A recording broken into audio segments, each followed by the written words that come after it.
ಉಡುಪಿ ಜಿಲ್ಲೆಯ ಸಾಲಿಗ್ರಾಮದಲ್ಲಿ ನಡೆದ ರಾಜ್ಯ ಮಟ್ಟದ ಪವರ್ ಲಿಫ್ಟಿಂಗ್ ಬೆಂಚ್ ಪ್ರೆಸ್ ಸ್ಪರ್ಧೆಯಲ್ಲಿ 2 ಚಿನ್ನದ ಪದಕಗಳನ್ನು ತಮ್ಮದಾಗಿಸಿಕೊಂಡ ಬೀರೇಶ್ವರ ವ್ಯಾಯಾಮ ಶಾಲೆಯ ಕ್ರೀಡಾಪಟು ವಿ ರಕ್ಷಿತ್. ಇದೇ ತಿಂಗಳು ದಿನಾಂಕ 13ರಿಂದ 15ರವರೆಗೆ ಉಡುಪಿ ಜಿಲ್ಲೆಯ ಸಾಲಿಗ್ರಾಮದಲ್ಲಿ ನಡೆದ ರಾಜ್ಯ ಮಟ್ಟದ ಪವರ್ ಲಿಫ್ಟಿಂಗ್ ಬೆಂಚ್ ಪ್ರೆಸ್ ಸ್ಪರ್ಧೆಯು 93 ಕೆಜಿ ದೇಹ ತೂಕದ ವಿಭಾಗದಲ್ಲಿ ಕನ್ನಿಕಾ ಪರಮೇಶ್ವರಿ ಕೋಆಪರೇಟಿವ್ ಬ್ಯಾಂಕಿನ ಉದ್ಯೋಗಿ ಹಾಗೂ ಬೀರೇಶ್ವರ ವ್ಯಾಯಾಮ ಶಾಲೆಯ ಕ್ರೀಡಾಪಟು ವಿ ರಕ್ಷಿತ್ ಈ ಸ್ಪರ್ಧೆಯಲ್ಲಿ 2 ವಿಭಾಗಗಳಲ್ಲಿಯೂ ಸ್ಪರ್ಧಿಸಿ 2 ಚಿನ್ನದ ಪದಕಗಳನ್ನು ತಮ್ಮದಾಗಿಸಿಕೊಂಡಿದ್ದಾರೆ.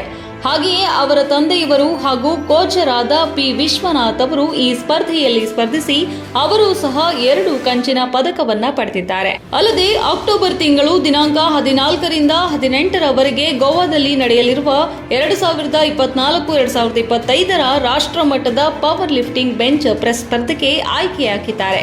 ಇವರಿಗೆ ಕನ್ನಿಕಾ ಪರಮೇಶ್ವರಿ ಕೋಆಪರೇಟಿವ್ ಅಧ್ಯಕ್ಷರಾದ ಆರ್.ಜಿ. ಶ್ರೀನಿವಾಸ್ ಮೂರ್ತಿ ಸರ್ ಮತ್ತು ಆರ್.ಎಲ್. ಪ್ರಭಾಕರ್ ಸರ್ ಮತ್ತು ಬ್ಯಾಂಕಿನ ಎಲ್ಲ ನಿರ್ದೇಶಕರುಗಳು ಹಾಗೆಯೇ ಬ್ಯಾಂಕಿನ ಅಧಿಕಾರಿ ವರ್ಗದವರು ಎಲ್ಲ ಸಿಬ್ಬಂದಿ ವರ್ಗದವರು ಅಖಿಲ ಭಾರತೀಯ ವೀರಶೈವ ಸಮಾಜದ ಮುಖಂಡರಾದ ದೇವರಮನಿ ಶಿವಕುಮಾರ್, ಮಾಜಿ ಮೇಯರ್ ಬಿಜಿ ಅಜಯ್ ಕುಮಾರ್, ಬಿಜೆಪಿಯ ಯುವಕರ ಕಣ್ಮಣಿ ಶ್ರೀನಿವಾಸ ದಾಸಕರಿಯಪ್ಪ, ಹಾಲಿ ಮೇಯರ್ ಆದ ಬಿಎಚ್ ವಿನಾಯಕ್ ಪೈಲ್ವಾನ್, ಅಂತಾರಾಷ್ಟ್ರೀಯ ಕ್ರೀಡಾಪಟು ಹಾಗೂ ಪಾಲಿಕೆ ಕಾರ್ಪೊರೇಟರ್ ಆದ ಜಿಎನ್ ಶ್ರೀನಿವಾಸ್, ಪೊಲೀಸ್ ಅಧಿಕಾರಿಗಳು ಹಾಗೂ ಕ್ರೀಡಾಪಟು ದಂಪತಿಗಳಾದ ಎಚ್ ದಾದಾಪೀರ್ ಮತ್ತು ಕೆಎನ್ ಶೈಲಜಾ ದಾದಾಪೀರ್, ರಾಜಕೀಯ ಹಿರಿಯ ಮುಖಂಡರು, ಕ್ರೀಡಾ ಪ್ರೋತ್ಸಾಹಕರು, ಬಿ ವೀರಣ್ಣ ದೊಡ್ಡದ, ಮಾಜಿ ಅಧ್ಯಕ್ಷರಾದ ಮಾಲತೇಶ ಪೈಲ್ವಾನ್ ಮತ್ತು ಬೀರೇಶ್ವರ ವ್ಯಾಯಾಮ ಶಾಲೆಯ ಎಲ್ಲ ಕ್ರೀಡಾಪಟುಗಳು ಇವರಿಗೆ ಅಭಿನಂದಿಸಿದ್ದಾರೆ.